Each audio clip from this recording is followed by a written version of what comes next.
Welcome, welcome, welcome to another week of Carbonite Collectibles. As always, I am your host, Kyber Forged, and with me are my fellow co-hosts here, Star Wars Nerd. How's it going, buddy? Pretty good. And with me right below here, we got Wrath of Mandalore. How are you doing, sir? Chilling, man. Chilling. And then we got our special guest tonight. I met this dude at the National, has some dope sketch cards, does some great art. Wrath, you'll love his stuff. He does some fantastic Mandalorians.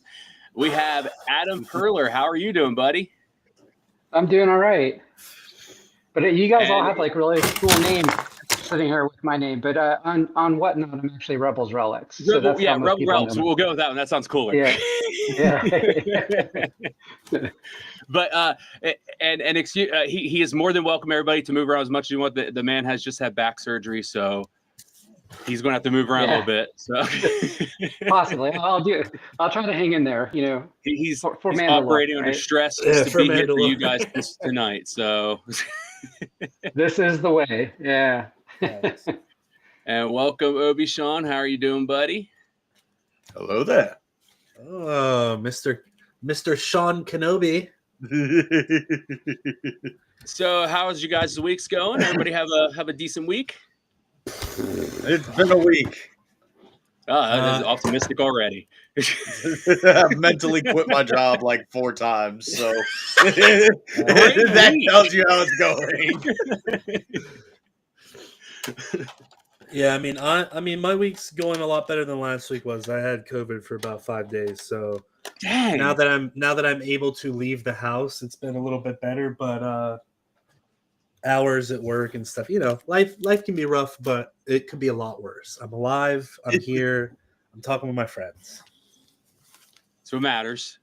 Yep. And then Obi Sean can relate. His sister had back surgery a few years ago, but he's saying he's doing quite well. Oh, that's awesome. So how are you doing, Adam? How's everything going, man? I'm doing good. Yeah, just adjusting to the life as an artist, because this is all relatively new for me. I think you heard that at trade night. Yep. Yeah, that was great news. I was so happy to hear that you got chosen now to be able to work with Topps and everything. That is so cool. Yeah, so I'm actually working on my first official set. I committed to 50 cards and I have 40 completed so far. So I'm wrapping that up, and then I have a whole another box of 50 cards waiting for me to finish this first set. Busy man. But it's a I can't say anything what it is, but I'll just say it's a fancier set. So I have a little bit of time between. So I got some new toys that I want to play with. One of them being an airbrush. Some of the artists talked me into getting it. So I'm going to play around with that a little bit before I jump into that next set, because I have a little bit of time, and that will allow my back to recover a little as well. So yeah, airbrushes are fun, man. I dabble in a little bit of Gunpla, a little Gundam on the side. Ooh. So I had an airbrush before it got stolen. And it was fun, man. I think that thing puts in work, and you can do so much with it. It's crazy. Yeah, it's funny because the trade night, were all you guys there, or just one? No, Just it me. was just him. Just kind of. Yeah. I'm going to get these guys out one year. Yeah, I mean, so this year we had 125 people and we had 15 artists, and it started out toys kind of, yeah, he put it out there that he was doing, he said that he was doing this and he was looking for some artists, and I was like, well, I mean, I'm new at this, but I'd be happy to do something. I mean, I had plenty of practice cards I'd worked on, so I was one of the first ones to commit. And then all of a sudden we get Josh Trout and Angel. I'm like, what is happening? Like, these are all the people that, we're all chasing, and they're all like having booths next to me. And I've become friends with Cyrus Shurkrat. And then Don Murphy. Cool, yeah. So I invited both of them, and they came, and then I don't know what happened. Like we've been all on, we have a Facebook chat group. It's like Dead Poet Society. We talk almost every day. And next year we're pushing it to 250 people. And Toys decided that he wanted to have 25 artists. And now we have like Chris Pinnock and Craig Deeks and Cisco Rivera and Jay Manchand and Tracy Easterday. Yeah. It's just so cool to see. And the artists have all just been chatting. Like I said, it's almost daily. And Ian McKesson cracks us up almost every day. He's been on before.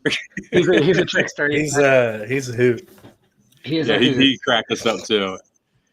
Yeah, we've had a few people from Trade Night that have been on. Just actually a couple of weeks ago, we had Matthew on for Trade Night. And Madonna. What's the last name? Pronounce it right this time. Say it right, Kyber. I screwed up his name right away. Is it Maldonado or Maldonado? Maldonado. Yes. Maldonado, yeah. And he proceeded to tell us the most amazing story about how the principal on his first day of high school called him Matt Moldy Dildo. And we just laughed for the next hour. Oh my God. Moldy Dildo. Wow. Yeah. And I was crying laughing by the end. Yeah. Yes, I don't think I have any real funny stories. Guys on. Yeah, I mean, some of my funny stories are definitely not art related. But I think I'm a foot and ankle surgeon, and when I came out of residency, I did a small fellowship in Russia, and and it was in Kurgan, which is like Siberia, basically. Yeah, just Siberia. Fuck nowhere. Yeah, and it was one of the first time I went, it was for like the short, like 10-day course, and I went back and did a fellowship. But the 10-day course, apparently the Russians are very proud of their vodka, and they love to get the American doctors completely drunk and then see how many of us they can knock out for the next day when we go to have our first day in surgery. And there were 12 of us, and I'll just say that I was one of the 5 that actually made it the next day to surgery, and they were so proud of that. Yeah, I was a trooper. But that night, what's that movie in Vegas where the guys are trying to piece together everything, like what happened? Hangover. Yes, that is almost identical to the night that happened that night. Like there were so many mysteries that we had to solve throughout that whole week we were there. Like some guy's coat went missing and he thought he sold it. And his wife had just bought it for him, and it was like a 2nd-year anniversary gift. He's like, oh my God, she's going to kill me. And then at the end of the week, it turns out that he just never got out of the coat check. But then he couldn't figure out how he ended up with all these extra rubles in his pocket. And it turns out that the nightclub that we were at, where they hosted that first dinner where they basically got us all trashed, was actually a casino. And then he kind of remembered going to the bathroom and the room spun and he was in the casino, and then that's how he won the rubles. So he didn't actually sell his jacket, but there was like that's just scratching the surface of what happened that night. But anyhow, that's one of my crazy stories, but it has nothing to do with art. Hey, we love that's all like a full on like piecing together a mystery. Like, yeah, it was. I mean, it was actually very funny, and I've told a few people the story. It takes several minutes to get through the whole thing, but it's hysterical. But I'll just say that 5 doctors ended up making it. Actually, 8 of us made it to breakfast, and 3 of them like pretty much barfed right at the table on command. So that knocked them out, and 5 of us made it. But good Lord. Anyhow, it's the weird thing about like having a hangover and breakfast food. It's either the best thing in the world or the worst thing in the world.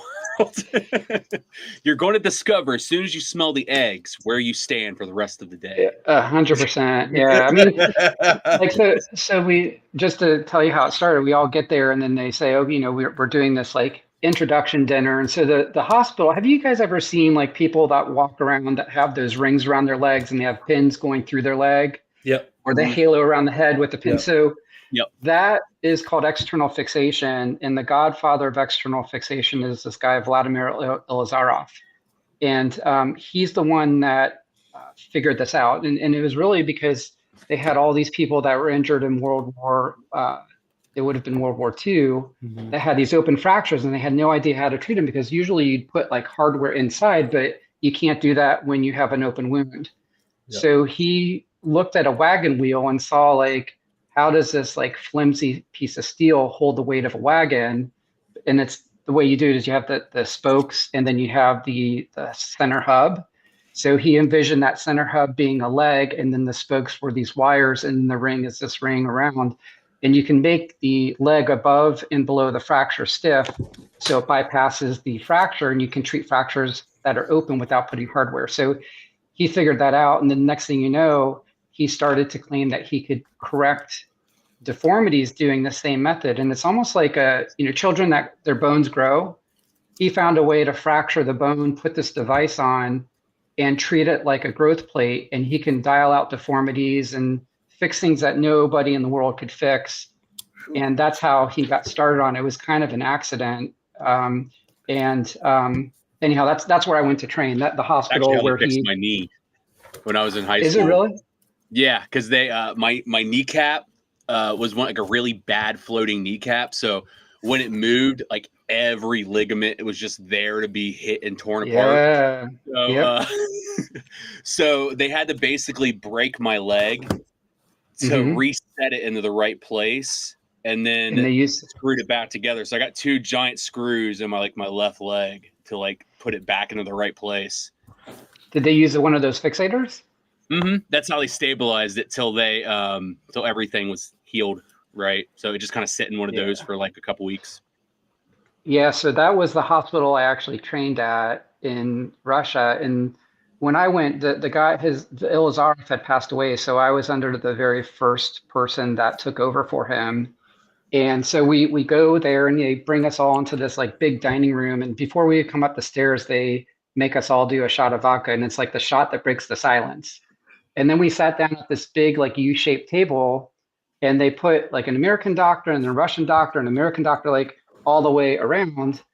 And then the professor, his name was Shetsov. He was the one that took over for Lizarov. He said, "Oh, in Russian tradition, we do a toast and we say why we're going to be here and what we're going to learn, and I'll start." So he starts, and I'm like looking around the room, and I count like 23 people. I'm like, oh my God, how's this going to work? So the guy next to me, he'd been there before, and I had 3 glasses in front of me. He's like, "All right, listen to me. Do the first shot, and that glass next to your shot glass has water in it. Take your shot, and then take your water and spill the water into it." And I was like, okay. So that way, when the waiters come by, they can't put as much vodka in it. So I started to do that. And so I was okay by the end of the night. I mean, I still felt it, but all the people around me did not get that same message. See, I didn't get that lucky. I managed a hockey team in upstate New York for club team for about a year and a half. First interaction I had, we had 4 Russian kids on the team, right? And so, like you said, they like to trick people into taking as many shots as possible. So you agreed to taking a shot at dinner. So what they did was there was 12 seniors graduating, and so we didn't know that we were taking a shot for each and every single player that was graduating. We thought we were taking 4 shots max. And they took us out to this Russian restaurant. We're sitting there, and it's like every time they toasted another senior and listed their accolades and all that stuff, shot. Yeah. And I mean, this is like. Do you remember the word? Did they say Nostrovia when they did it? Nostrovia, yeah. Nostrovia. Yeah. A lot of suka bliets. That was a lot of slang that I picked up from those wonderful gentlemen. But yeah, they tricked. I mean, one kid was doing. He agreed. They had tricked him into a bet that he would do 2 shots for every one. So he was gone. He was absolutely gone. Yeah. He missed the senior game because he was so drunk from the night before. But the Russians, the next day, they were up early in the morning, first people on the ice, just skating around like nothing happened.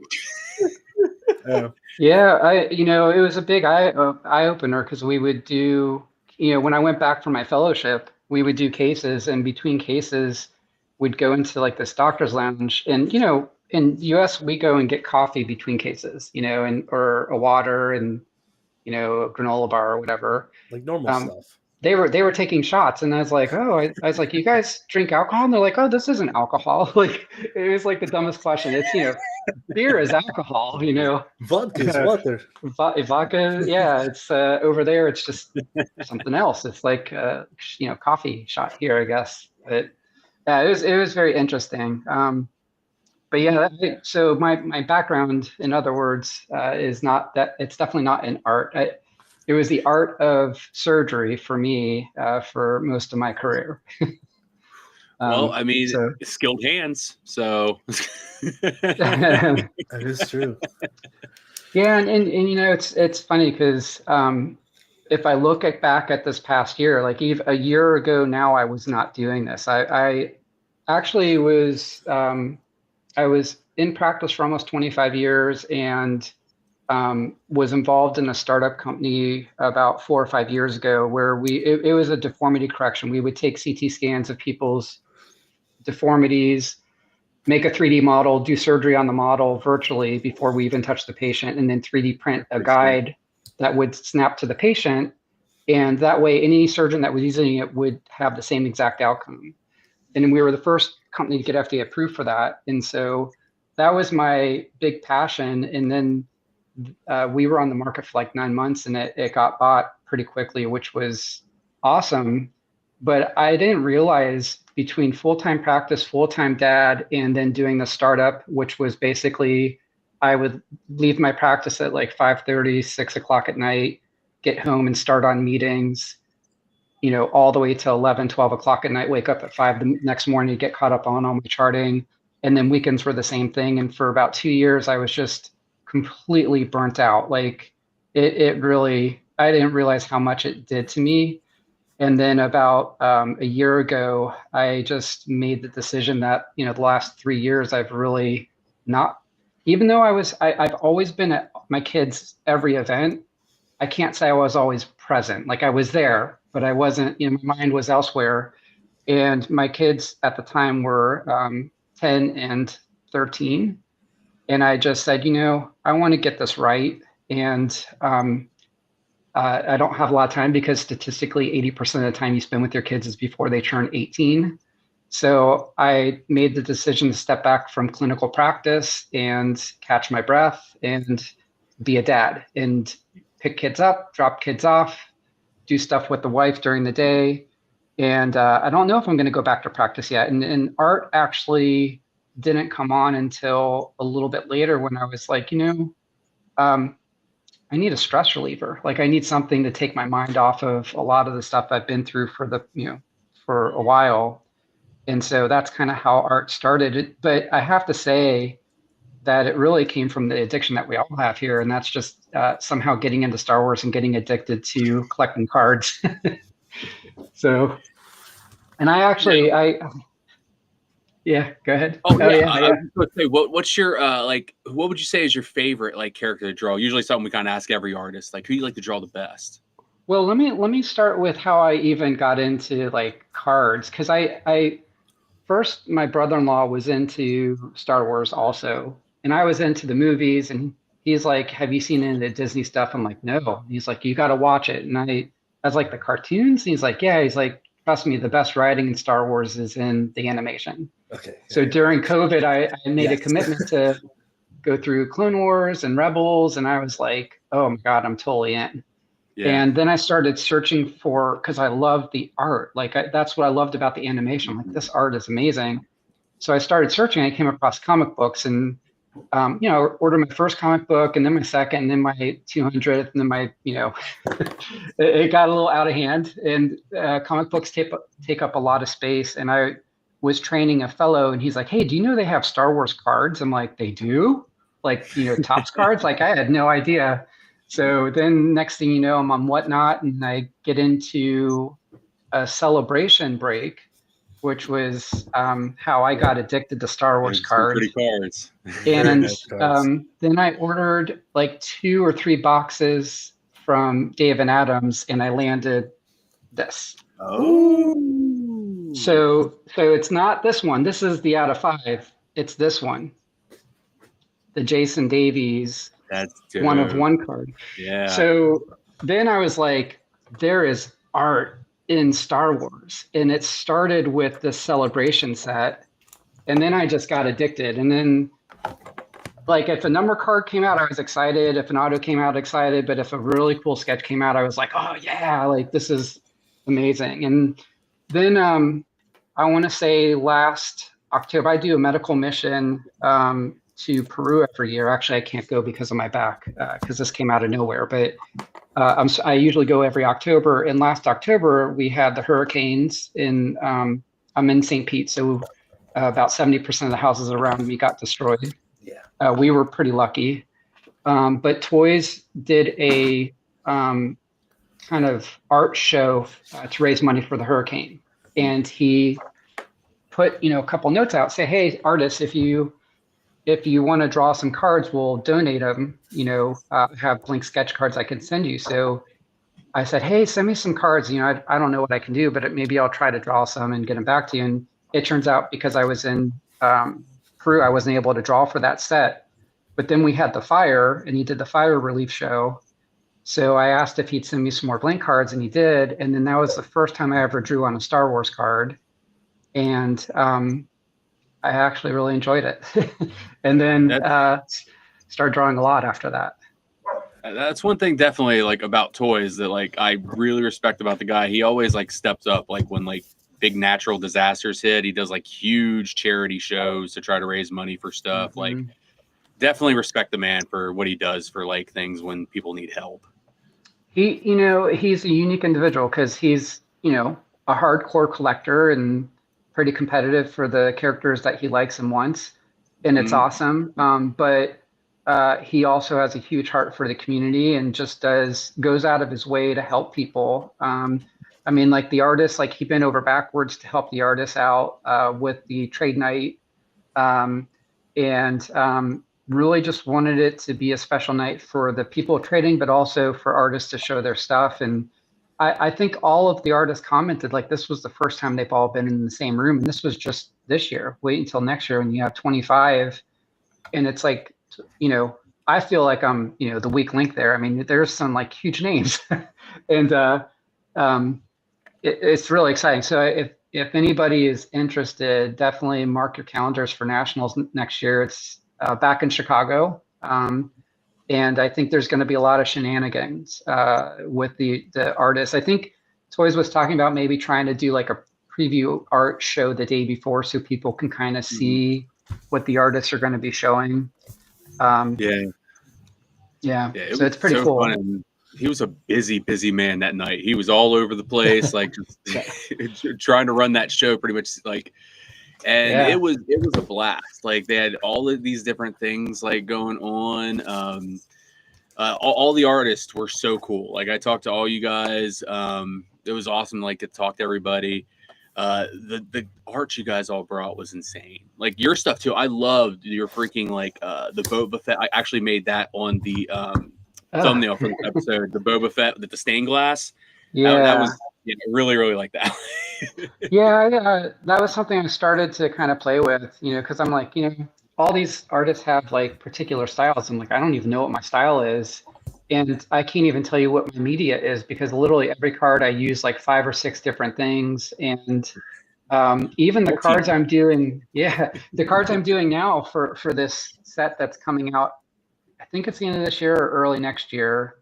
I don't even recognize my style because it's like different than what I was doing before. So it's evolving. And a lot of it is just asking lots of questions to the guys that have been doing this forever and the fact that they're so gracious to answer. And, I have so many materials now, different types of pens and markers, and I have oil paint, gouache paint. There's just so many things that I haven't even started to use yet, but I'm going to have a lot of fun learning.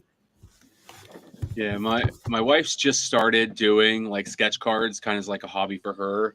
And the artist community has been so nice to her. Like a few of my like friends that are artists have like commented on her work and like giving her some advice, giving her some pointers on like things she could try and stuff like that. And it's helped her out a ton on her cards. And yeah, the artist community is fantastic. Yeah, it's great. And all you have to do is ask questions. And that, I went to Japan. That was like, that I was taking kind of a year sabbatical. I was like, and the other things, my brother moved to Thailand. So he's been asking me to come visit him. And I was like, well, Thailand, you got to go to Japan. Star Wars is going to be in Japan. So I think I should lay over in Japan right around the time that they have Star Wars Celebration. So I went out there and, I hadn't applied the tops. I didn't know if I was even good enough for that. But I made a bunch of sketch cards, and actually, just like a trade night, I don't know if you saw, I had a bunch printed out, and I was just handing them out for free. And that was kind of the swag thing I was giving away at Celebration, because everybody wants to give each other stuff. So I was giving out these art cards that I had done.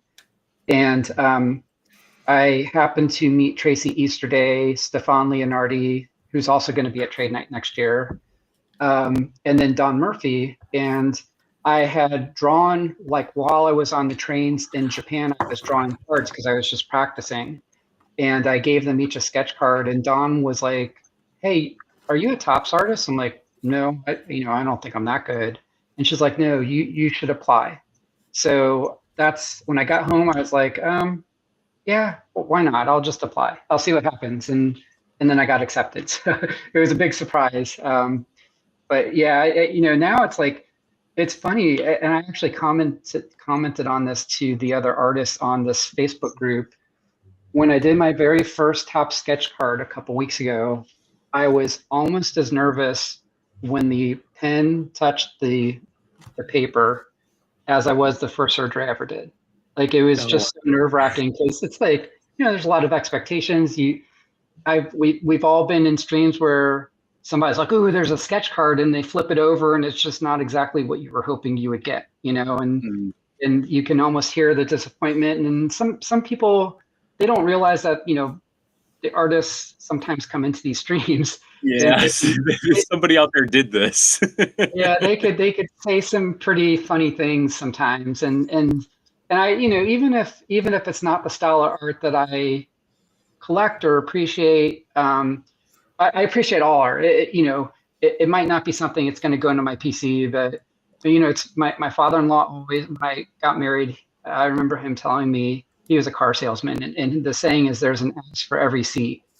And the truth is, when it comes to art, art's in the eye of the beholder, and just because you don't like somebody's art doesn't mean somebody else might not like it. So I don't criticize other people's art, but I was just more worried, when I was first doing my very first card, like, I wonder when this comes out of a pack, what the reactions in the whatnot or the chat is going to be like. Is it going to be like, oh man, who is this guy? Or is it going to be like, oh crap, like, that's what I got?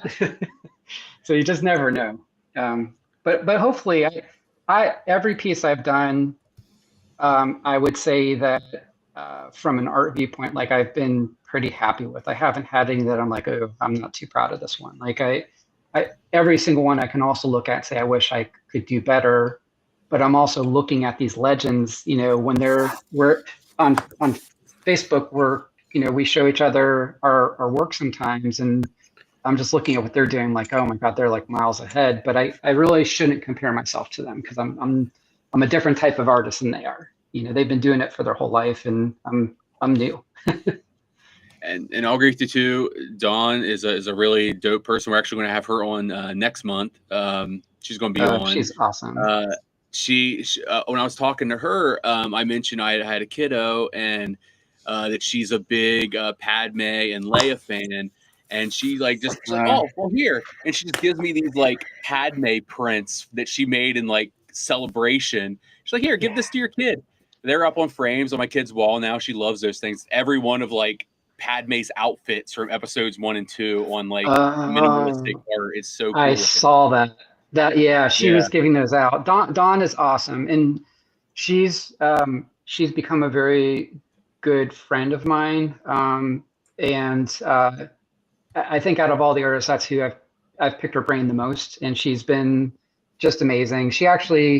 She's going through a kind of tough time because she just lost her sister pretty recently.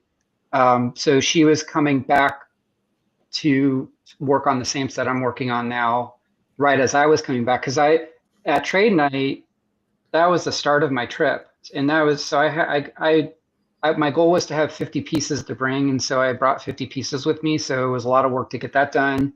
And then the very next week I went to Nashville and I lectured at a conference there. So I put on my professional hat for my other profession. And then the week after that, I'm part of a new startup.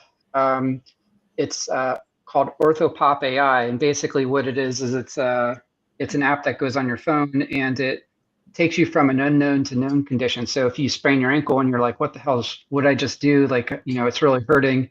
You could use the app and it'll help basically you narrow down what your diagnosis is and gives you advice on what you should do before you go to an urgent care. So and it uses AI. So I was in Vegas for that. And then I came home on the red eye and it was the most uncomfortable flight. Like my back was just killing me because I just gotten through 3 weeks of travel.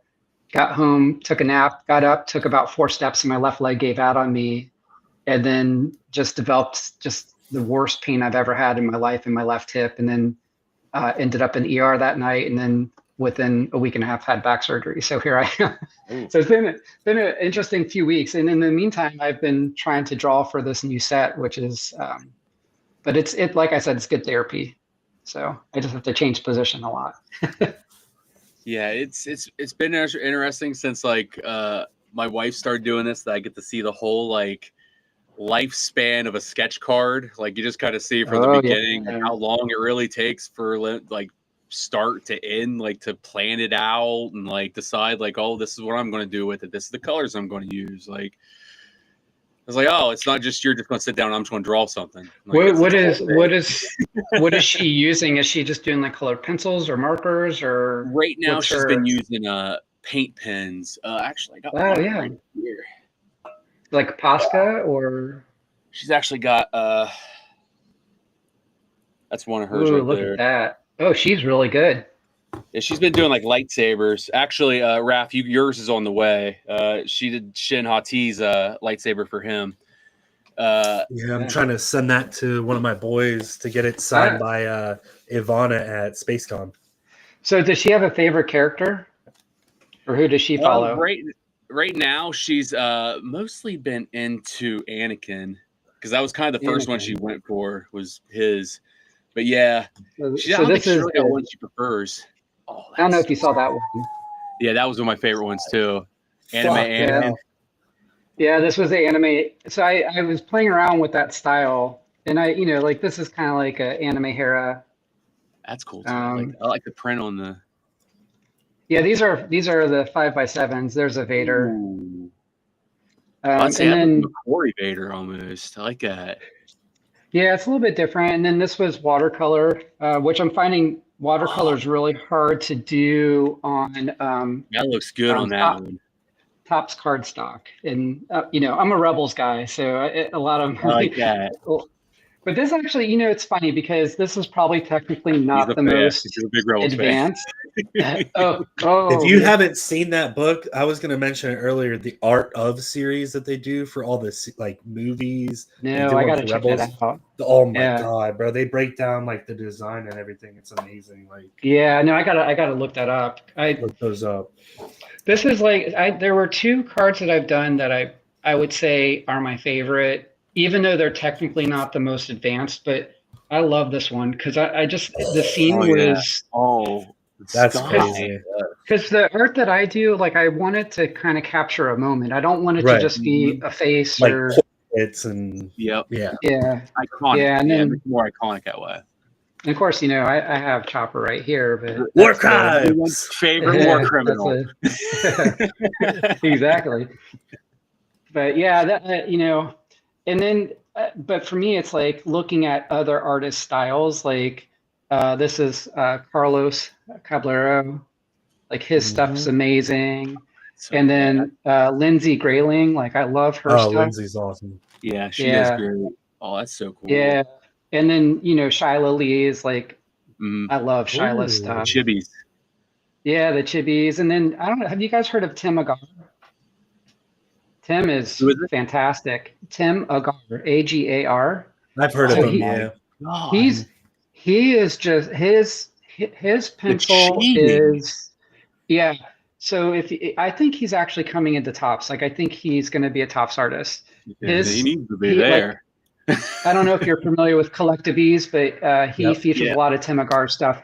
Tim Agar's stuff, a lot of times you're looking at, you're like, wait, is that a photograph? Like it's amazing. And then I really got into Tomoko Tamaguchi. Ooh, that's good. So this was before they came out with the Mayo set. But I was it's going to say same style. That would fit perfectly into that set. Yeah. And then the other one, so it's interesting. About maybe 15 years ago, I did a pediatric cancer fundraiser, and we basically paired ballet students with kids who had cancer, and they did a performance, and each kid that came out said that they danced in memory of or for a kid that was fighting cancer. And then we also had artwork submitted, and we raffled off all the artwork, and we raised a lot of money. It was really great. And I kind of want to do the same thing with Star Wars cards. I want to create an art initiative for kids overseen by the artist and create our own children's Star Wars art set. So that's something that I've had in mind for a while, and I'm going to be trying to get that organized with toys at some point. But one of my patients, her son was a Lucasfilm artist, Joe Coronary. And so he donated some posters that he signed. And then once I got into Star Wars card collecting, I just happened to come across this card, which he drew. And it's black and white, but it's probably the nastiest mall black and whites I've ever seen. Black and white mall. Yeah, but it's an old style card. But anyhow, those are some of the cards that I look at, and I'm like, I want to try to get as good as they are. I don't know that I'll ever get there, but I'll just keep working on the style. And I think probably my strong suit is going to be more on the animated characters for now, and then eventually, once my skills get good enough, I'll start to do more live action characters. I'll tell you right now, just some of the cards you've shown me now, like there's a few I haven't even seen yet. You fit in just fine. Yeah, as somebody who's just started getting back into drawing after like middle school, Alan. Yeah, you're there. You're doing great. I still can't even get circles right. It's funny because a lot of people were saying, I don't know if you can see the stained glass on there. Yeah, they really like that stained glass effect. And so when I got invited to my first set, they have a place where you can write them and say, hey, do you have any questions? So I said, hey, I've had some people really like the stained glass effect. Am I allowed to do this on a Topps card? And the answer was no. So anybody that wants a stained glass card, I can do it for them. It would just have to be a PSC. And I get it that, from Topps viewpoint, every card that we submit to them, they turn around and submit to Lucasfilm. And Lucasfilm is deciding whether or not they're going to allow the card to be in the set based on likeness of the character. And I think that you guys have probably seen, and I've noticed it, a huge step up in the quality of sketches coming out in the last two sets. And I think that they're just getting a lot more stringent with what they accept and what they're not accepting. So I know there's a lot of special rules, like Ryan Finley was saying, like you can't have like the weapons pointing directly at like the person.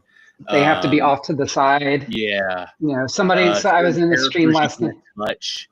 Like Clea was. I was like Clea, like that shocked me. Cara Dune, I figured because she has a spat with Disney, or at least I think that's being settled. And then like the people are upset because Skeleton Crew came out in the Chrome set, but there's no sketches.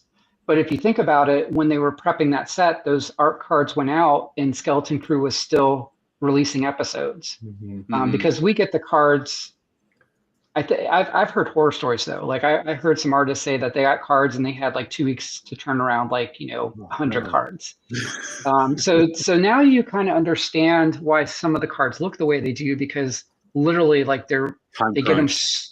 But so far, my experience, because I'm new, is that the two sets, my first two sets I'm working on, I have a really, really good amount of time to work on each one. So the set I'm working on now, they figured out a good rotation with the artists at this point, because I've noticed it seems like they have some artists working on something and then some artists working on another, And I think back in the day, they just had everybody on one thing and then everybody on the next thing. And then yep. I think now they figured out something to pace everybody out pretty well. Yeah, like the Galactic Antiquities, there was just a handful of artists that they invited to that. Mayo was the same way. I think they kind of sought after the artists that they felt would be more manga style. Mm-hmm. So, and I think all the artists have learned not to get offended if they don't get invited to a set, or if the other thing that happens is, I'm spending right now, I'd say an average of 2.5 to 3 hours per card. Most artists, I think, can crank out a card in less than an hour. But it takes me a little bit longer because I'm a perfectionist and I'm also new. So, I'm learning as I go. But so it's about 4 hours for my wife. So yeah. I mean, there's some of my cards, like the more intricate ones with, really intricate backgrounds. Some of them I've put up to like 6 or 7 hours into a card. But there's possibility that I submit these, they don't, I'm sure you heard about the pay is it's really not much. No. And then the other thing that happens is they could just say, no, we're not going to take it. And then they destroy the card. That's the heartbreaking part is, you put all this time and effort into doing the card, and, maybe there's something about the card or the character that they didn't like and they can reject it. And then ultimately your rejection rate is what determines what level, card you get, in the future. So. Yeah, I remember Ryan was telling us too that there was like a really weird one. Like it was like his favorite rule is they keep switching back and forth their stance on whether or not Anakin is allowed to have yellow eyes or not. Constantly they keep switching on that. Yeah, it's like these things that you just wouldn't really expect. The last set of rules were pretty interesting, and it makes me realize as I'm sitting here watching these streams and people opening up cards, and of course I bought into a lot of the streams hoping to get some art cards too. But I've been really watching how the styles of the sketches, and I would say that Chrome has done, in general, most of the Chrome cards have been really, really good sketches. Mm-hmm. I think that last year's Chrome, we started to see like a lot of the same artist or two. And it just seemed like the variety wasn't as good. But this year, it seems like they've really done a good job mixing it up. This year's sets have been really good. Like even sets that I don't think the cards themselves were that good. The sketches. Hyperspace. Hyperspace is a great example. I did not care for Hyperspace, but man, the sketch cards that came out of Hyperspace were just another level. There were just some that were some of the best sketch cards I've ever seen. What's funny is I was saying with you, I didn't love Hyperspace, but I will say like the auto on that gold Stardust was pretty cool. Like the mall auto, that the gold Stardust. Yeah. So, but in general, like there's a lot of sets where it's like Galaxy last year, there were like 3 or 4 cards that I didn't care for, but I didn't dislike them either. But literally like, they had 100 base cards and 97 of them, if I got anything that was like numbered, I was like genuinely excited about because they were just all, the artwork is amazing. Galaxy's always win. Yeah. Yeah. It is, but I would say that the style of the Galaxy the year before, because that was the year that I was kind of coming into collecting cards. Mm-hmm. So the 20, so that would have been 23. Yep. 23, that was a set where I could take 10 cards that I really liked, and the rest of them I was like, these are okay, I think a lot of people felt that way too, about 20. Yeah, the year before, 22 there were so many great cards in 22. 22 was great. Yes, there's a lot of good ones out of 20. The refractors in 22 were amazing. Like there were so many just good cards in 22. Yeah, and then 21 was amazing too. So, and then there's this older guy that lives probably like 20 minutes away from me. And he has a garage that's floor to ceiling cards. And he just gets a hold of sets. He just tries to get base cards and then he sorts them. And then he creates sets. So I went and I bought Galaxy 1, 2, 3, 4, and 5 from him. So as I was putting them into a binder, I was like, some of his artwork is just phenomenal. and some of it's kind of silly, but in general, I can't wait to see what this next year's Galaxy is going to be like. Because they really, I think that they took a step up with Chrome on this from last year to this year. So it'll be interesting if they take that same step forward with Galaxy. Yeah, I am very excited about this year's set of Galaxy. Just like I don't know if it's just the hype in me or what, but it's just Chrome. Like I felt like they did a really fantastic job on Chrome 25. Like I feel like it was there's nothing wrong with Chrome 24, but it was a huge leap, I think, from Chrome 24. Like the baseball look of like the cards and stuff, like the sports cards look.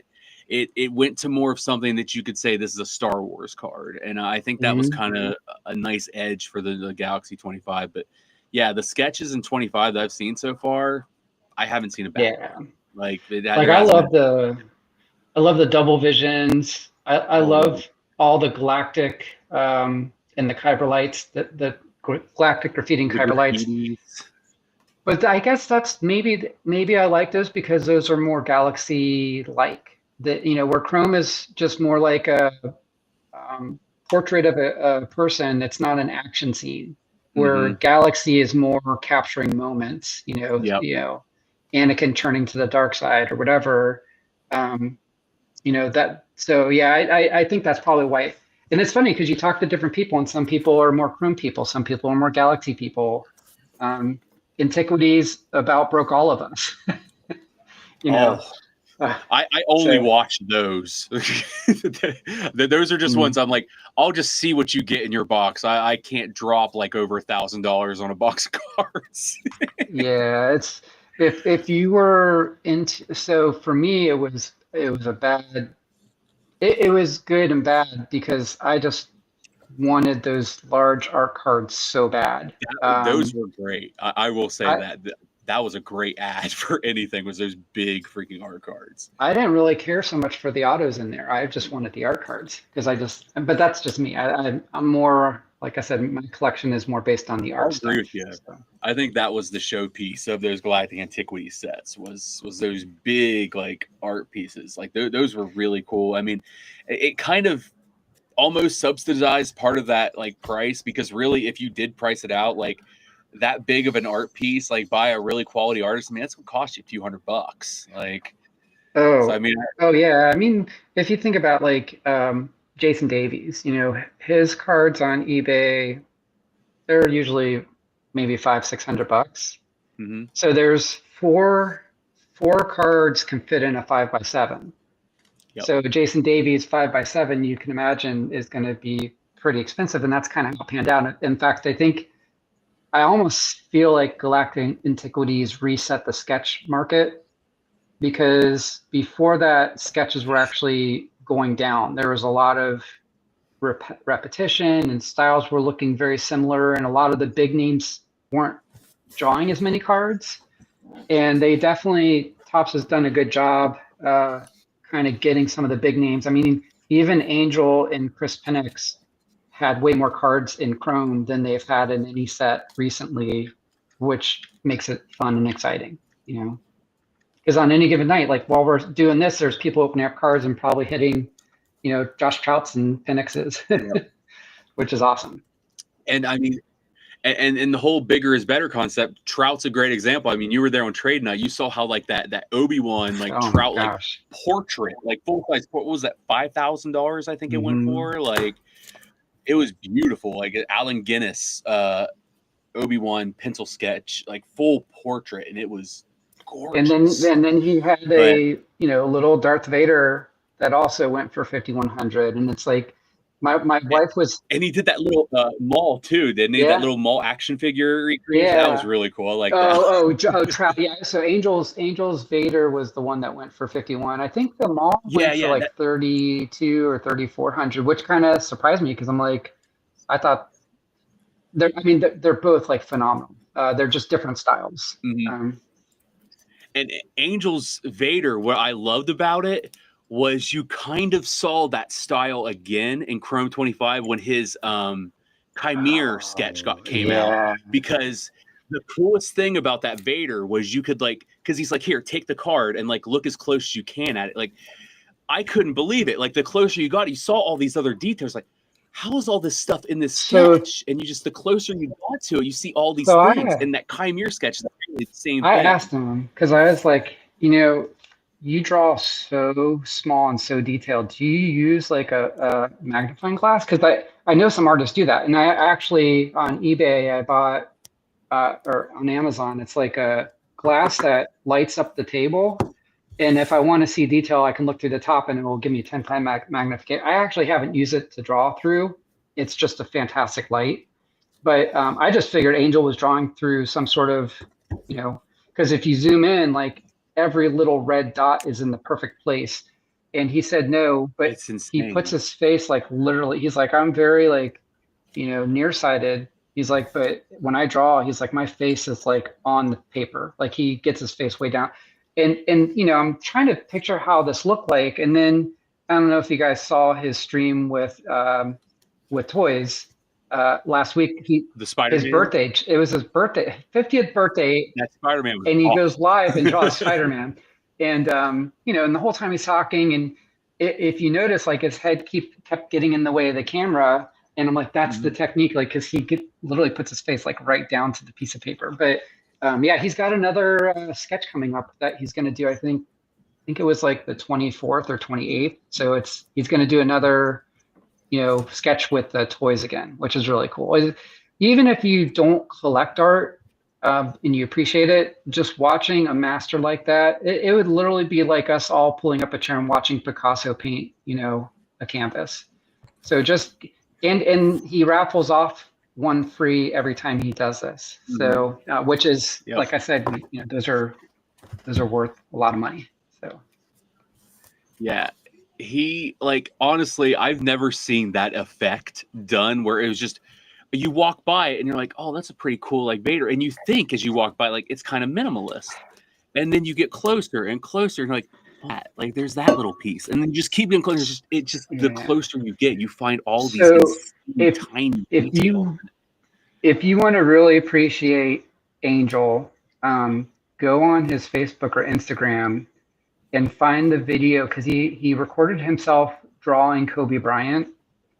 And when I saw the Kobe Bryant finished product, I was like, wait, is that the reference photo or is that the actual picture that he drew? And it was the picture that I drew. But he actually has a video where he's like, the sleeves on the jersey and you have the stitching. Yep. He's just doing stitch by stitch, like all the way down. And it's so tedious and you don't feel like it's getting anywhere. And then when he zooms back out, you're like, holy crap. Like the stitching that he was doing was like just the stitching around the number on the jersey or on the sleeve. Yeah, he's amazing. So it's essentially like he's editing by pixel on sketches. Like it's almost like he's doing 100%. Yeah. Hey, tell your wife if she's interested. Like my goal is to do is at some point own a piece of art from all the artists at Trade Night, which is a tall task because some of them are ungodly expensive, but a lot of them are pretty Angel's cool a good about example. Yeah. But a lot of them are pretty cool about, saying, hey, if you want to do a trade, we'll trade artwork. So your wife, I'd be more than happy to draw something for her if she's wanting to draw for me. And it's fun for me to practice, and I would just do whatever character she wants. So I let her know she'd absolutely love to do that, I think. So I'll let her know. It's a good way to practice, and at least you're getting something in return. I'd offer mine, but it would probably look like a child drew it. So that's okay. Yeah. He'd be like, "This is not worth what I sent him." No, like I said, art is in the eye of the beholder. So, anyhow, hey, do you guys mind if I do a very quick side plug? Yeah. So there's so one of my really good friends, we cycled together. His twin brother has special needs, and anyhow, Anthony, who's my friend, and his brother Chris. Anthony is a huge Star Wars fan, and his brother Chris is a huge Star Wars fan. And so when they were, I think they're 54, 55, but when they were growing up, his father's way of connecting with his brother was to take him places. So they'd go to Comic Cons, and he went to all the original Star Wars events. And like he's got a poster that literally is signed by every original character, including George Lucas, hanging above his bed. Like it's insane. So I went to visit him. He's like, you got to see my brother's storage locker. So his brother has been buying like stuff like for over 50 years. And it's a floor to ceiling storage locker. And he's got, the sideshow dolls. Mm-hmm. Yep. So I didn't even know what that was when I went there, and he opened up a bin, and there's like these, 5 boxes of sideshow dolls, never taken out of the wrapping. They're just in this like bin. There's 280 bins in this shed, and I'm looking at these. I'm like, these are incredible. He's been collecting them since Sideshow started doing them. He's got 286 Sideshow figures. He's got the big figures. He's got original figures in their original pack. I mean, it's insane. Well, anyhow, so that's his connection. That was his connection with his father. Yeah. So my and it's funny because my friend Anthony's like, well, what do I do with all this stuff? I'm like, you could open a museum with everything you guys have in the storage locker. Like, I really think he should probably reach out to Lucas and see if there's anything that he has that he'd want to put at that new museum. But anyhow, so that just gives you a background on Chris. Well, the other thing is Chris has a therapist, and the therapist, once a week they get together, and the therapist is an artist. And so they actually have a live YouTube, and they create art pieces together. And the therapist is, her name is, I wrote it down. Oh crap! Hold on one second. I'll tell you here. You can see them. You can see them paint on YouTube. Her name is Megan Jefferson, and so they've done over 300 art videos together. Well, a few years ago, I got an original piece from him, and I was going to show it to you guys. So they did 2 for me. So one is this. Ooh. And then he did a second one, which is that. Dope. So this is Chris. So he's probably on the level of maybe like 4th or 5th grade, mentally and emotionally, but is very creative, loves art, loves Star Wars. So my friend Anthony, their father passed away this past year. And so Anthony, I guess his brother just said that his father was his protector, but now Megan, the artist, and his brother are his protectors. And they decided that they want to do a comic book together. So his brother is creating a comic book called The Protectors. And they're actually, so he's designing the characters in the comic book. It's kind of based off the real life people that have helped him out in his life. So they're trying to get funding and everything. And then they're actually doing a documentary called theprotectorsmovie.com. So you can find out it's actually on, so it's the protectorsmovie.com.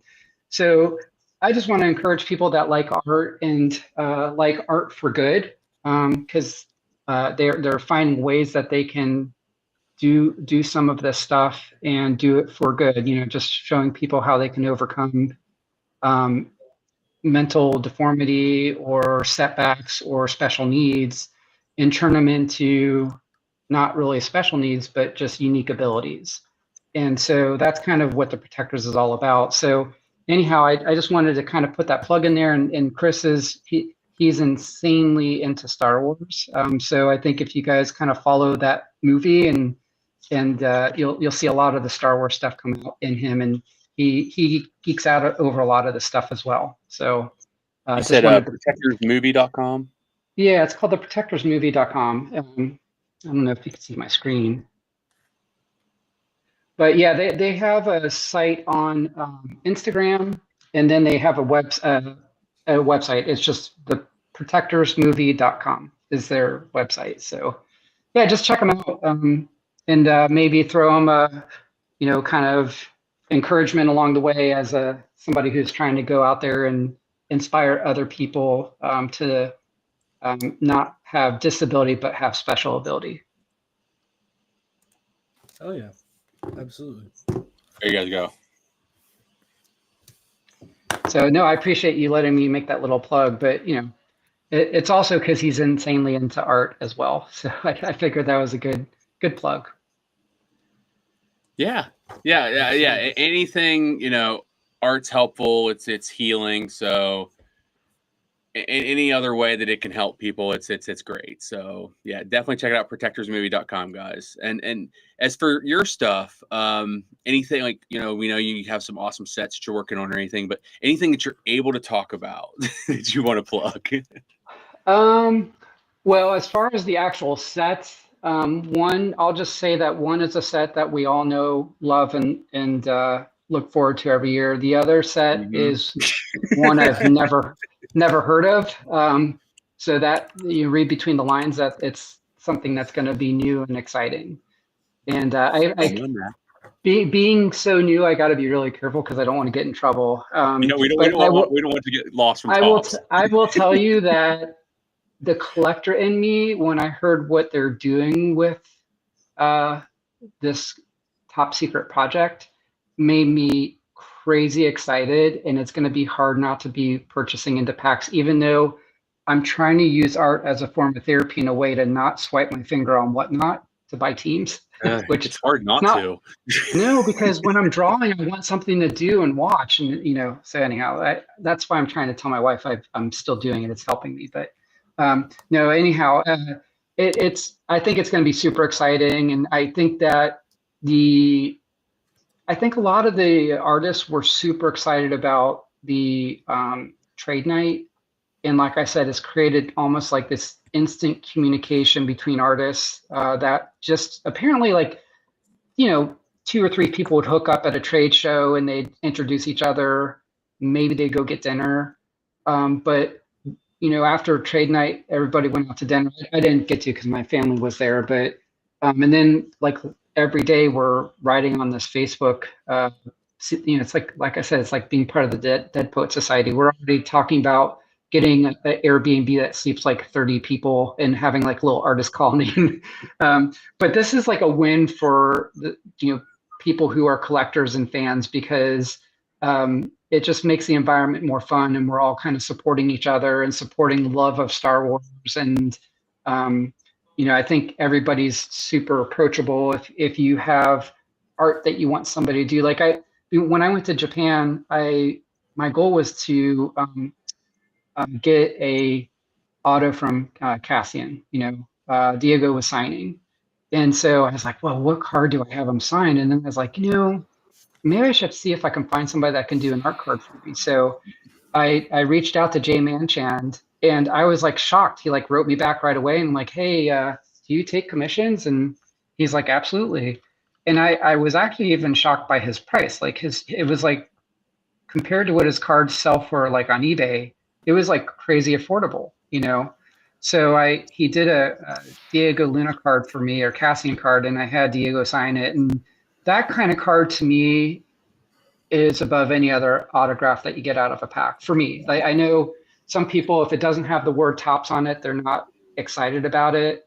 The other cool card that I had done was Cisco Rivera. I did the same thing with him. The Skeleton Crew was coming to MegaCon last year, and that was going to be their very first con.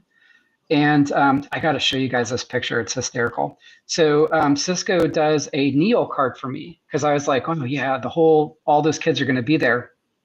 So anyhow, he does Neo card, and I get in line to go get Neil's auto. And I walk up and I hand it to him, and he's gawking at this thing.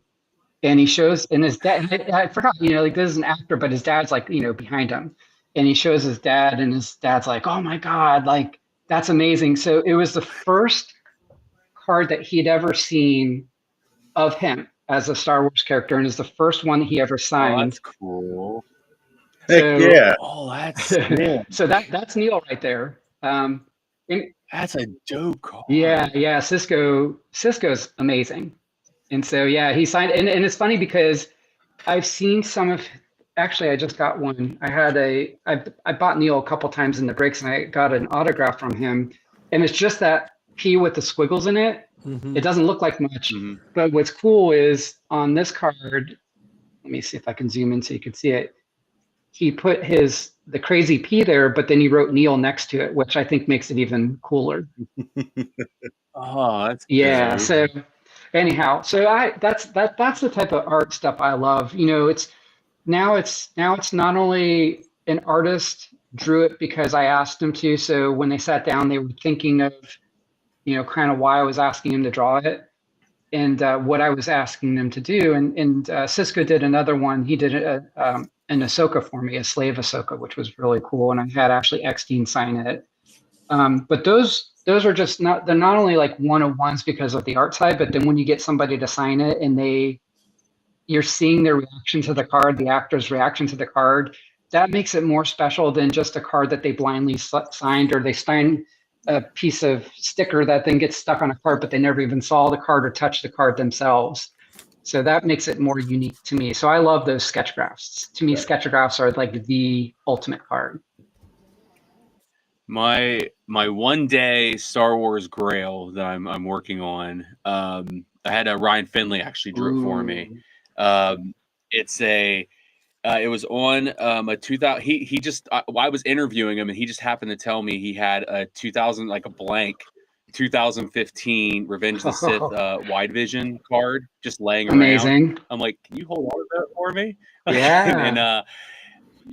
He ended up drawing this insane Obi-Wan versus Anakin sketch for My me. gosh. And I told him like I was going to go to Chicago to get it signed, but had some stuff like come up, so I didn't end up going. But I told him like one day I'm going to get it signed, and he's like, "Let me know their reaction." He's like, "I just want to know what they see, what they say when they see it." Like, because one day I'm going to get like Ewan and Hayden both to autograph it. And that was going to Celebration. That was my first time meeting Hayden, and man, that guy, he's under like so much stress because like everywhere he goes, there's like these huge lines.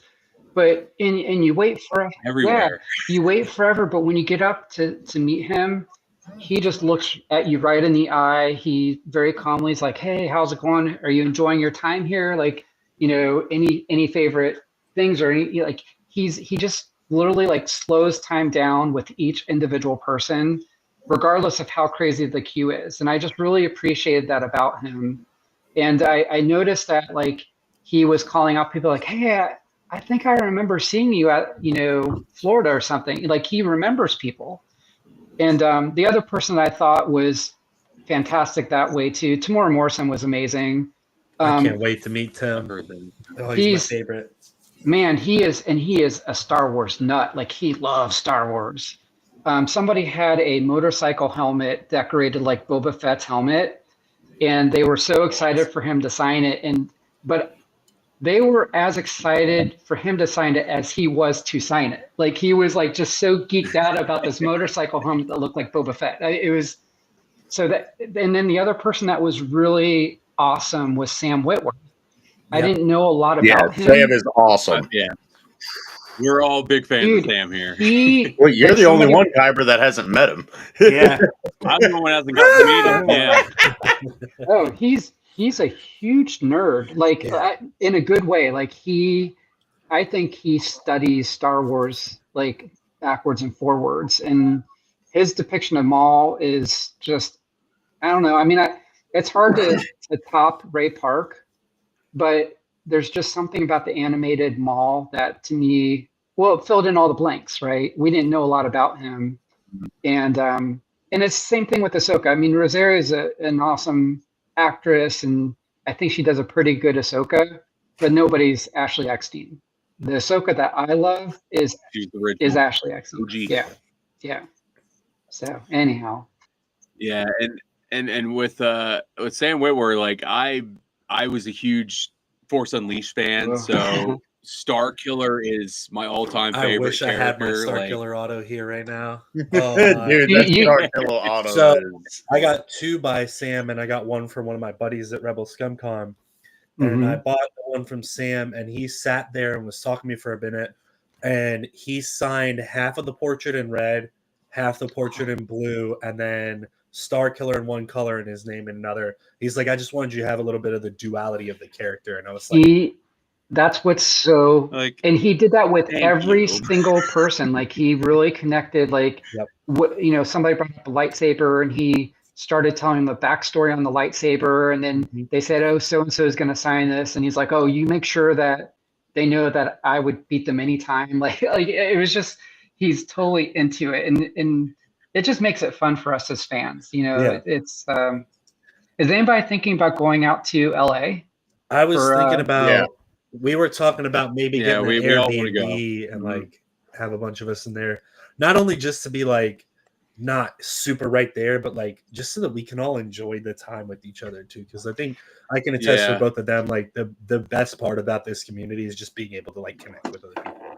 There's so much Absolutely. time where you're just like waiting, like lines that you're in. Yeah. So going with a group of people that you really like and want to, it makes it that's so it makes it not unfun, because Yeah. usually just standing in line and waiting is just like, oh, this is horrible. But the fact that everybody around you, you can like literally like, who's your favorite character? Oh, why you like that story? Like if you And had to pick, and whatever. see the thing with Speed up the the wait. celebrations for me is like part of me wants to just do like one or two autos for celebs and stuff, but the other part of me is just like, rather than not waste money but spend money and wait in lines the whole time, I'm just gonna go straight to like artists and collecting stuff like for these big ones, because that's what it's at for me.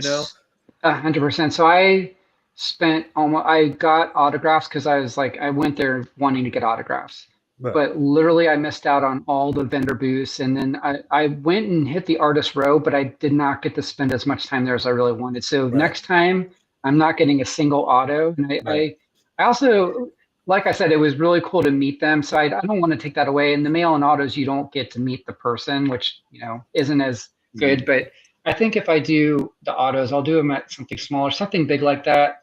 Next time, it's just going to be about just being around people and going and seeing the artists. That's the goal. It's like ICCC and Rebel Scum, like those are conventions where you can go and do everything because it's not massive. So like I can go get autos and I can go talk to I talked to Joe Caroni for you did 40 minutes at that awesome. one. I was talking to Trisha Benson, like me and Swinner we're doing laps. We were doing laps every day, just talking to everybody, talking to vendors, talking to I heard that was fantastic. So yeah. Actually not this weekend, but next weekend, they have something called Ocalicon, and it's insane. I have a panel there. I can point right. Yeah, that guy down there. Are you serious? Yeah. Oh, that's awesome. Yeah.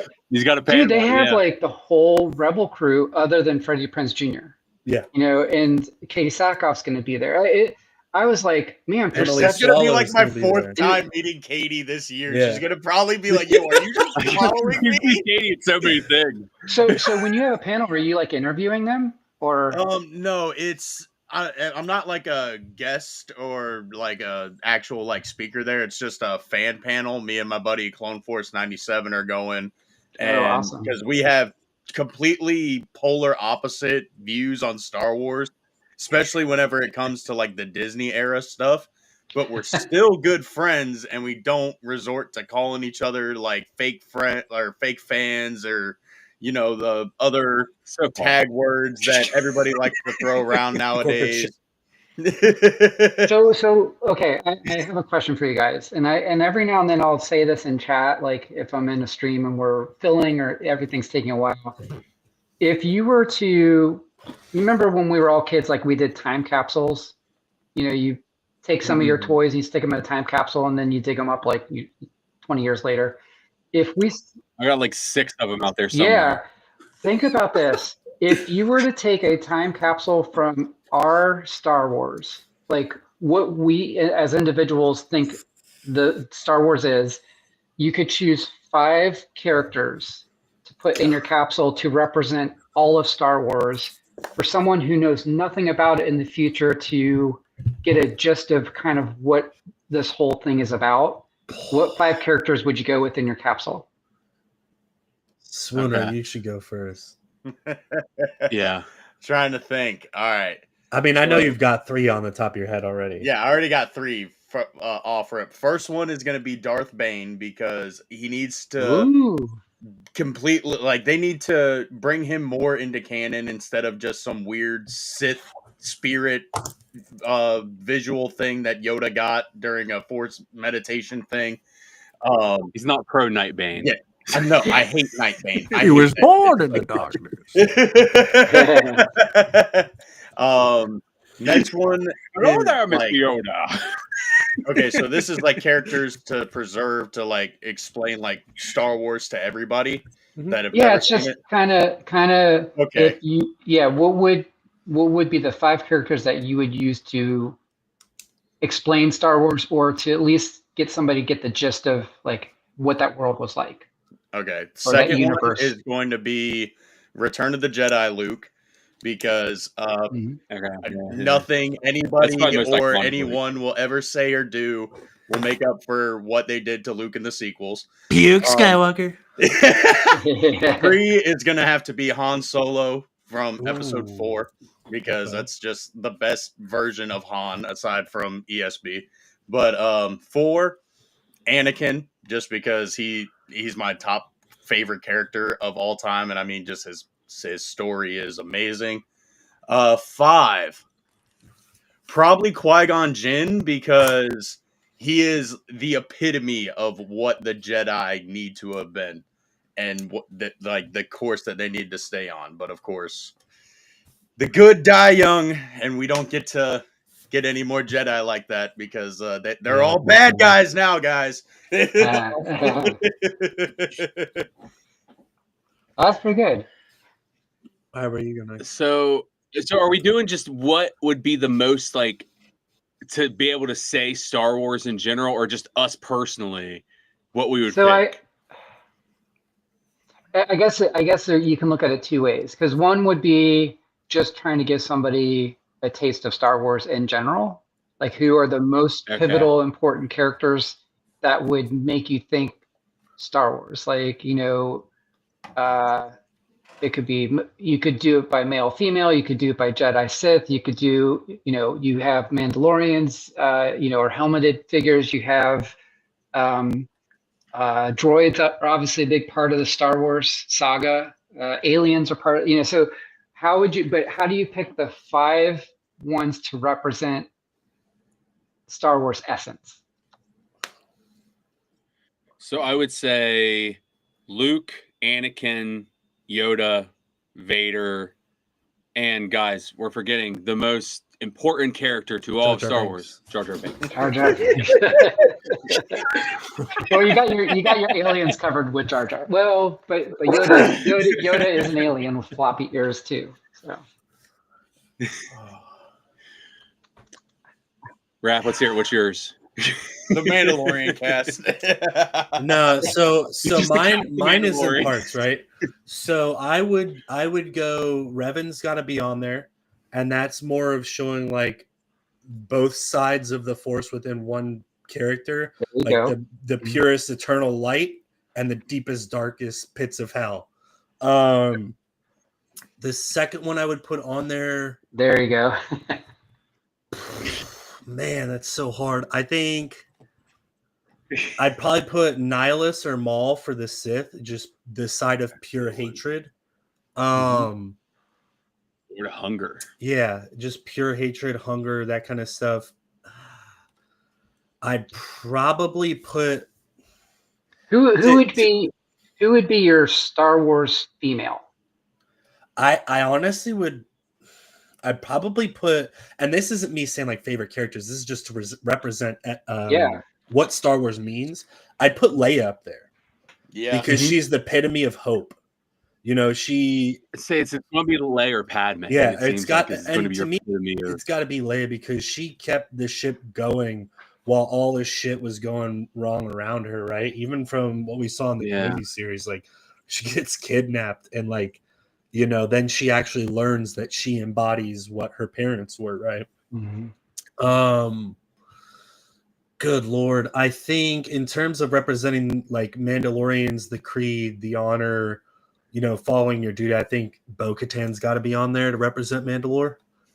Just because I don't think, as much as Django is a Mandalorian, I don't think you could put Boba on there. I really don't think he's a Mandalorian. What about the armorer, though? We don't know enough about her, in my opinion, but we've seen what Bo-Katan does to try to kind of rebuild Mandalore in a way. And then I was gonna say either Jar Jar Binks or you know, a Nemoidian on there just to show like the loving, funny side of Star Wars, like how out of pocket it can be. So there's obviously no love of droids in this little pillbox we're putting in the ground. We totally forgot droids. The droid that I was going to put in Star Wars and 3PO and R2, the fucking storyteller. I know, Jesus, I completely forgot droids. No. For me, it's I don't know. I feel like droids are just the glue of Star Wars in a way. They are. Droids are so important. How can you say pillbox or whatever that represents Star Wars and not put a droid in there? Because it has to be they also represent what other characters represent, right? In a way. Really, I mean, because honestly, to me, droids are always they're one of two types that they kind of have two archetypes. It seems like they're either storytellers, like they're characters that kind of keep the story moving forward, or they're kind of like the man's best friend character, like a dog, essentially. Like droids really kind of encapsulate dogs. Like there's so much where they just use droids. I will say, if I had to pick one droid to represent Star Wars, I'd pick Master Huyang. Really? Mm-hmm. That's a good one. That's a good one. Master Huyang's trained literally every single Jedi since the beginning. I'm going with the droid from the Dawn of the Jedi book. Iron Holmes. No, if I had to pick a droid to represent Star Wars, I like K2SO. If I'm a big fan of K2SO. I'm going L3 from the Solo movie. Oh gosh.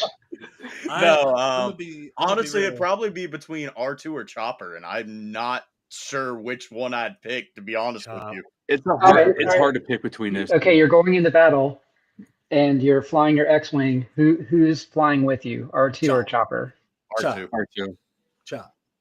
R2's more seasoned battle vet, I feel like. I'm sitting in the Tesla. Chop's just going to take them all out. I don't even got a pilot. Chop's going to be like, oh, there's enemies over there. Missile. Yeah, we might have to argue with R2 to turn the autopilot off. Make the tough decisions. So R2's got too much of a conscience. So it's funny. It's for some reason on my Instagram, because I go on there and I check out like people's art and stuff. I keep on getting like this feed where it's like these slap fests, like it's like professional slap fests, like where they stand across and they take. Oh, I've seen them. They're ridiculous. It's crazy. Like like, oh, you're not gonna knock me out, and it's like slap, and then the person's like out on the floor, like sucking their thumb. Like, yeah. But I keep thinking like, what would it look like between R2 and Chopper in a slap fest? Who would win that? It's hard, right? Because they all have like a bunch of arms. They're both so like have such strong personalities, and like where I feel like Chop takes liberties and cuts corners and like is his own droid and has this extra free will and is very sarcastic. R2's just so fucking crafty, and he just do some kind of like trick or something, Well, see, I could just see it. Chopper's gonna like get his arms out and he's gonna start spinning his head and going towards R2.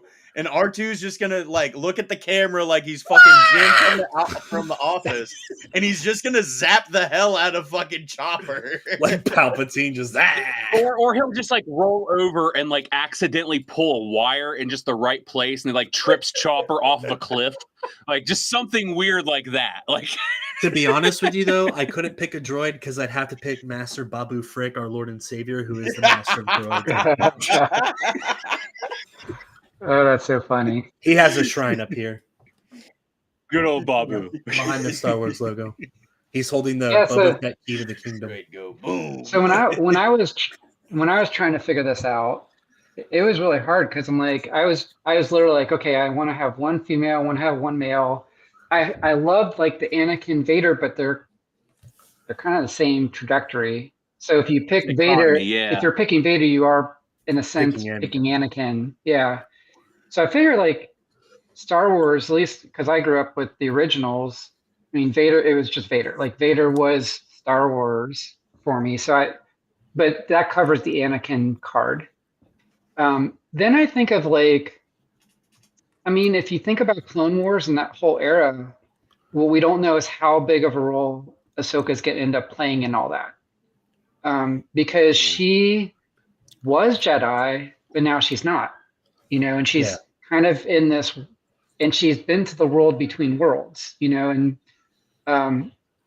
so I don't know, we don't know her whole story yet, and the other character that's kind of interesting for that is Thrawn, because you had the original movies, and then before they came out with anything else, they had that whole Timothy Zahn series that he wrote, all about Thrawn being like, and it's like Thrawn was just huge, and so influential on the galaxy, before we got the current version of him. But it's really hard. So then so could she be your alien female kind of light side, dark side person? Possibly, but I just don't think we know enough about her full story yet. We've seen her beginning. She's middle age. She's not like a Yoda that's 700 years old, and we saw the end of their story. We saw Obi's story. Obi is the other interesting one, because I mean, he's the only one that's basically beat Maul, beat Vader. Like he's beaten everybody pretty much, And he's lost so many people. Yeah. Like he held his. If you want somebody who really has every reason to be upset, he watched Padme die. He killed Anakin. He was a protege of Qui-Gon. So he's literally had his trainer, his brother, and his enemy all die in his arms, and his lover. Right. No, you're right. Yeah. So he's kind of an interesting character that I don't, he's like so quiet. He doesn't get a lot of respect as being one of the best. Right. But who would you say, so along that line, who is the best or most powerful or influential Jedi? Is it Qui-Gon? Is it Obi? I'm going Qui-Gon. I'm going to say Qui-Gon's probably a good one. Because Qui-Gon really, I mean, he really had. Without Qui-Gon, we wouldn't have that amazing meme of the fuck the council. Yeah, that's true. Like he did kind of like misinterpret the entire word balance. I mean, he's like, oh, balance. Yeah. So us with thousands of Jedi on one side and the Sith with, we think right now, 0. We want balance. Yeah. So kill all the Jedi. We got balance. 0, 2 and 2. Who's more powerful, Luke or Obi? See, here's the thing, right? And I feel like there's different levels to it. It depends which Luke. Because there's power in terms of like saber wielding ability. There's powers in terms of force use ability. There's powers in terms of knowledge, right? So if you want to go knowledge, Yoda's the most powerful. If you want to go saber, I think Count Dooku's the most powerful. But what's funny about Yoda is when I watch back on, Clone Wars, and it's almost like he was on such a high, put himself on such a high pedestal that he set himself up for failure. Like he couldn't see things right in front of him. I think it's interesting to dissect that too, because it's like, did he become too arrogant, or was he managing too much that he couldn't focus on what was right in front of him? Right. And it also could have been, I mean, a lot too with the whole clouding the dark side, kind of them using the dark side to kind of cloud what was going on so that they couldn't fully see what was happening right in front of them. Because but I do think there is the arrogance to it, because when he's fighting Dooku and when he fights Palpatine, there's that arrogance that he brings into the fight, that he's like, oh, I'm gonna win, I'm gonna do that, and then he gets humbled. But it's also, we haven't seen so much of his peak to see whether it's just natural regression, right? Because I mean, at the time of that, they get into it a little bit. in the comics. Like if you there's a really good Yoda comic series they did. They kind of it is within the High Republic era, but you kind of get a little bit more of like Yoda's like early days, and you kind of see where he's coming from. So way before he's kind of like I'm the man, like still when he's kind of rising up. And they do a lot in that one that kind of shows Yoda in a different light. That's good. Yeah, it's super interesting. Like to even just think about just different character arcs. Like, who do you think has the most interesting character arc? You know, I mean, obviously Anakin goes from light to dark, back to light, or you know, who do you think? I like Kanan, but I'm also a Rebels fan. I like his character arc, but who has the most interesting? Asajj has definitely got a very interesting character arc, and we don't know her full story yet. I think Obi is the best circle, like as far as like closed, like as far as somebody actually closing their arc, the best is probably gonna be Obi-Wan. I would say his is the most fully developed. I think another one of the most interesting ones. Well, I've got two really interesting ones, right? Obviously, Darth Revan. Yeah, you said Revan. Revan's Revan's a good one. Yeah. But I would make the argument, and I think we're going to see some of this here too with the next series. I'd say Maul, right?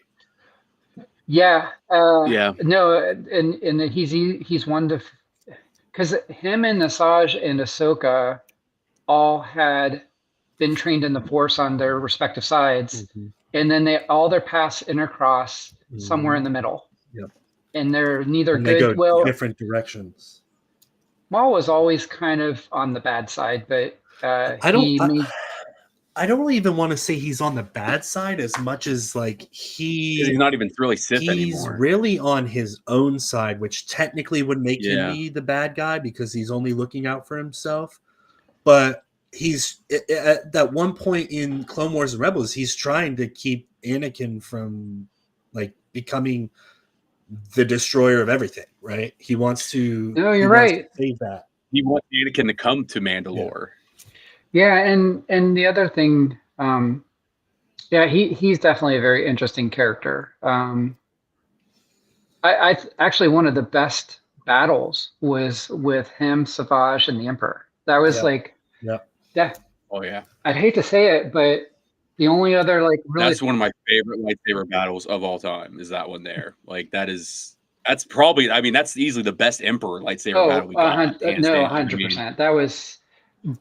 But that's what was so disappointing about the Acolyte, because the Acolyte had some of the best live action lightsaber scenes. It was just a really crappy story.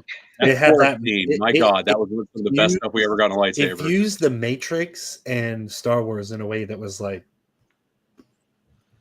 and plus when they stabbed in Yord, no, he didn't get stabbed. Or not Yord, Jackie. Oh, it's like and every time I see that scene, I literally hear the dude from Mortal Kombat just go, finish her. It's literally a freaking fatality move because it just cuts through. Man, all I know is that the Jackie character and the actress had potential if they developed her to be an Ahsoka-like character because everybody liked her and they're like, why'd you kill her? But I don't know. That's what was so disappointing about that series is there was some really bad decisions in there, but there was enough good that you're like they could work with this. Like they could correct a lot of the course that they had. Were like, why did they do that? And then they had the characters like that tracker thing. Oh yeah, the little squirrel dude. Yeah, Basil or whatever his name is. It's like, why? Like, what's the purpose of that? Like, what exactly is that doing for the series? So, yeah, exactly. Yeah, that's like somebody just like we need to think of something. Oh wait, we need a cute character too. Yeah, here's a squirrel. Yeah, let's get a squirrel, otter, platypus, and put them all together. I mean, that's the same argument that I make in defense of the Book of Boba Fett. Is like it had the potential to be a really good show, and they just kind of went. They're like, hey, we've got, a really good cameo in Thundercat as the modifier. Let's do a bike chase scene at 4 miles an hour. And you're like, why? With neon Vespas. Yeah. Yeah. It's they made some odd choices, but I think in Ahsoka, it was interesting because it was exciting and nerve-wracking to see the first time they marched out Rosario Dawson as Ahsoka. Right. For me, it was very similar to when they did live action Hera, because like I love the original Hera character in the portrayal, and I felt like Elizabeth Winstead is fantastic as a actress as she is. Something happened with her live character that just fell a little flat compared to the original Hera. So, but I think it's the same thing with Ahsoka. They just don't give her enough to do. Yeah. Like, I mean, Ahsoka was I think badass with lightsabers, and they don't make live action Ahsoka just that same level of like she shouldn't be having a standstill with like Morgan Elsbeth so she's kind of still got that badass lightsaber dueling ability within her in the Ahsoka show. I think they just made her way too stoic in a way. She's too stoic, but it's but if you think about it, her character in general, I mean, like think of all the loss she suffered and all the pain and the disappointment of the person that trained her, the Sky Guy. Like she finds out that he's her biggest enemy, and and how crushing that scene was when she's like, I'm not going to kill you. And then he's like, you're going to die, So you could see why she's just jaded in general. I thought the oddest. You can make that same argument for Obi-Wan. No, that's true. But he never went that route. Like he never got bitter. But to me, one of the worst, not the worst choices. I love Sabine. I just didn't know why they tried to make Sabine into a Jedi. Like I thought they should have just And she made every wrong decision in that show, it seemed like. It sounds like she found every bad decision, but somehow she came out okay. I think they want to kind of... The only thing I can think of is they're trying to throw you off of the trail of having... They want a Mandalorian Jedi, but they want to throw you off from knowing that it's Grogu. Yeah. Oh, yeah. Oh, I guess so. Because Grogu is going to... They're going to make... If they do things how they should, they're going to make Grogu into Tar Vizsla. Oh, that's going to be... Because all Mandalorians now are like foundlings. So, I mean, any foundling would grow to be... He will be a Mandalorian one day. Like... Well, and they kind of showed that, right? Because he had the choice between the Mandalore and then what was the Jedi relic that he had to choose between? Yoda's lightsaber. Yoda's lightsaber. So, and he chose Mandalore. So, I mean, that's what's cool is we can just say for now, these are the characters that we think have the best stories, but Ahsoka is still only like, maybe a third or half a way through her character arc because we don't know where it's going to end. And Grogu's like a 300th of a way through his character. I was like, yeah, well, we'll probably never see the end of Grogu's. We're gonna keep milking that poor fucker. He's gonna take a jump into the future to make his happen. Let me ask you guys this: do you think Darth Talon is going to come in this new series with Maul? No, I don't think so. I think it's a misdirect. I really do. I think it's too obvious that they're showing like a red Twi'lek that it's just like they're trying to make you think that's who it is. I think that we're gonna get a Darth Maul love interest in that Twi'lek, and it's not gonna be her. Jensen. Yeah. They've done that a lot where there's characters that are close to what we want, but they're just like adjacent to them. Mm-hmm. That's interesting. Yeah. So that I think they have to show that kind of side of Maul as like still having somewhat of like a basic feel for human beings because he kind of in a way shows his vulnerability, but then snaps right back into like being a hateful, spiteful. Did you get a sense? Because I just saw that scene again where Obi duels him in the desert. And kills him. Yeah. Oh God! Did you get a sense that amazing scene. He actually wanted to die by Obi-Wan? Yes. I think so. The way that there's no other way that you can explain that because I think after you really see it after he gets like done, right? In a way, he's like relieved. Yeah, he's relieved. It's not like a I died. It's like finally, Well, and the relief that he knows that there is a hope out there that Vader will go down. Like I love that moment where he puts him and Obi-Wan on the same plane. Like at the end, there is like we'll be avenged. Like it's not me versus you anymore. It's bringing it all back together. I think he at that point in his life was like, every single thing that I have tried to do and tried to succeed at has crumbled and fallen in front of me, and he's now realizing it's like he can't even beat a fucking old man at his own game. Yeah. Okay, I got something for you guys. Ready? Yeah. Season 2 Ahsoka. In season 1, they gave us flashbacks when we saw young Ahsoka. If they do a flashback that brings Maul back, what actor should be Maul? Sam. Live action. Sam. I agree. Sam. Me too. Yeah. Because As much as I love Rey, I think here's what I think what I think they should do. Sam does the voice and stuff like that. I'd be okay if they have like a scene where he fights Ahsoka live, and they bring Rey in to do the choreography. And the fight. But I want to see, like a amalgamation of Maul. I just want to see Sam's facial, because have you guys ever watched where they do the animation, but they show Sam in the studio voicing it? Have you ever seen his face? He gets into it. His face is tortured. Like he becomes Maul. Yeah, so I don't think you can, even with early 2000s technology, like him in Force Unleashed, like when they did the actual like, there's parts you could tell like he's full on, eyes are out, mouth's wide, like just I want to big action. Sam needs to be in live action Star Wars. That's other than the dinghy driver. Other than the dinghy driver. And I landed my first dinghy driver auto yesterday, so I'm totally pumped.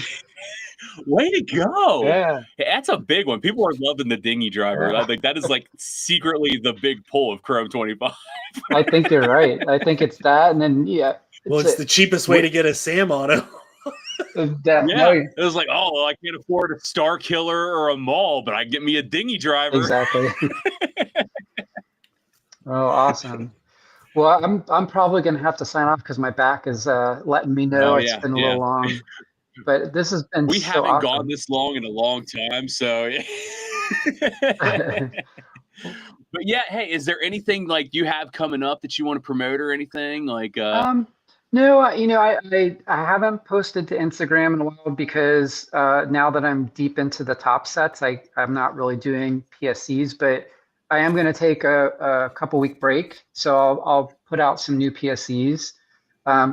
For you guys, if there's anything you want to see, let me know, and I'll try to draw it and just put it out there. And PSCs are always available if anybody wants them. So, but even if you're just saying, hey, draw this, even if you have no intention of getting it, that's fine too. It would just be good practice for me. So you guys can throw me an Instagram and tell me who you want me to draw for you. You'll be getting some messages from me. Okay. Yep, I'm gonna bother you. I want to do it. God, yeah. I want to figure out how to do a slap fest between Chopper and R2. That'd be fun. That honestly would kill me. Oh my god. Yeah, like kind of like the battle bots or something. And then C-3PO narrating and being like, "Oh God, oh good Lord." The headset on. He's gonna be the battle bots announcer. Well, the two dudes from the Phantom Menace. From the Phantom Menace. Oh yeah. The right head, left head. And we're back. Oh my gosh. Well, I'll have to think on that one. And Raph, what do you got coming up, buddy? Bro, I'm recovering from life right now, and I'm trying to figure things out, man. I was supposed to be at Ocala, but then I got COVID, and work is screwing me over.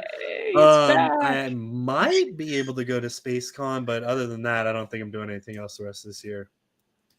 I'm rooting for you. Where are you located? About you, nerd? Virginia. Yeah. Okay.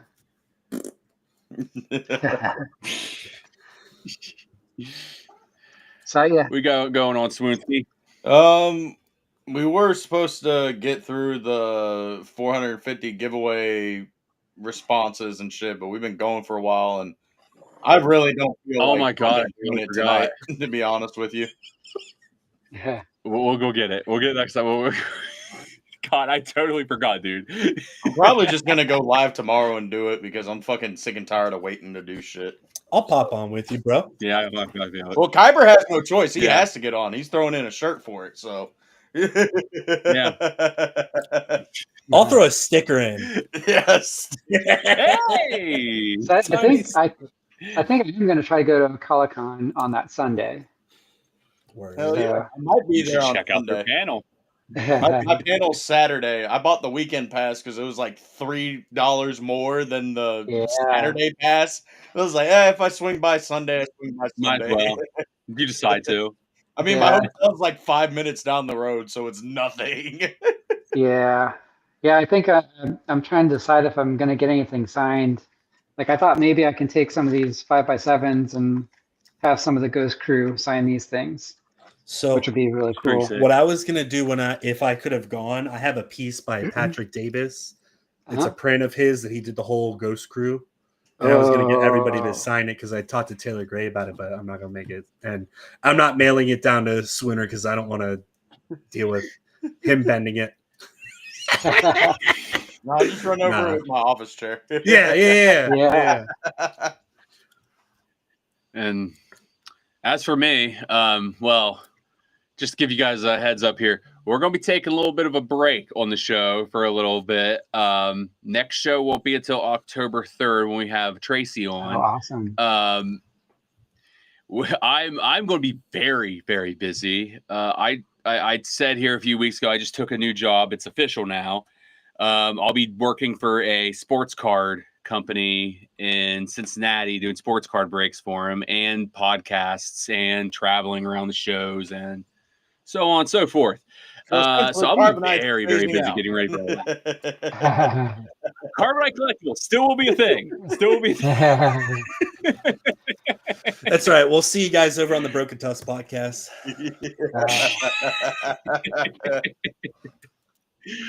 But yeah, guys, I appreciate you for coming on, Adam. It's been fun talking to you. I love talking Star Wars. We all love talking Star Wars, so it's a great time every time. Yeah, and maybe a year from now I can come back on and we can see if my art got any better.